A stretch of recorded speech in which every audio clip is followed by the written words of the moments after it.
Ada seorang anak yang mempunyai keinginan yang sangat kuat untuk memiliki sebuah mobil-mobilan. Ia melihat itu sebagai sesuatu yang ingin diraih, dipandang, dimimpikan. Kapan saya bisa memiliki mobil-mobilan tersebut? Maka ia setiap hari menyisihkan uang sebagian dari uang jajannya. Rp5.000 per hari, dia tabung, dia menunda keinginan membeli yang lain, dia menahan untuk membeli jajanan yang lain, dia menabung secara konsisten setiap hari. Sampai pada suatu hari, ia telah mengumpulkan uang sebanyak 400.000. Padahal mainan tersebut harganya 500.000. Dia masih perlu menunggu. Dia masih sangat menginginkan itu. Tapi uangnya masih kurang. Oke, sebagai orang tua yang melihat itu, apa yang kira-kira kita lakukan? Apakah kita akan membiarkan anak kita yang sudah berjuang sekian waktu dan kurang sedikit, kemudian tidak kita bantu? Secara umum, orang tua akan menutupi kekurangannya. Sebagai orang tua, apakah kemudian kita tega melihat anak kita berdiri di depan toko, di depan kaca, melihat mobil-mobilan yang dia inginkan, dia masih berpikir, uang saya masih kurang 100.000.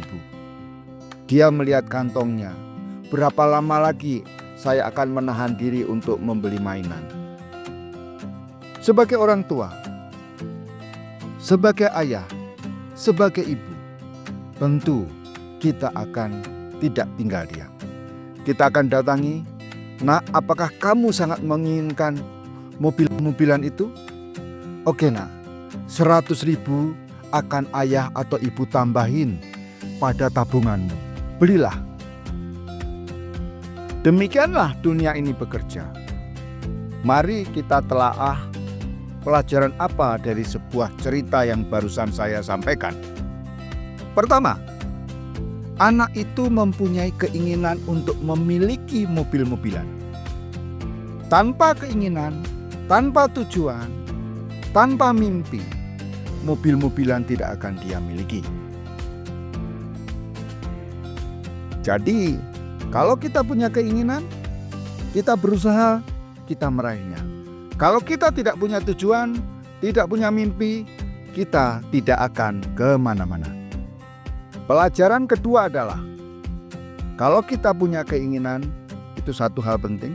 Berikutnya adalah, kita harus berusaha dengan kerja keras, dengan kerja cerdas, dengan tekun, dengan konsisten untuk meraih apa yang kita inginkan. Dan berikutnya, sisanya setelah kita bekerja keras, serahkan pada Tuhan yang mengatur alam. Jadi kesimpulannya simpel. Anda yang belum punya keinginan, belum punya mimpi, belum punya tujuan, tetapkan sekarang. Dan bagi Anda yang sudah punya mimpi, punya tujuan, punya keinginan, maka jangan hanya tidur. Bangkitlah, bangunlah, berlarilah, kerja keraslah, maka mimpi itu akan mendatangi Anda. Bangkit anak bangsa, selamat mencoba.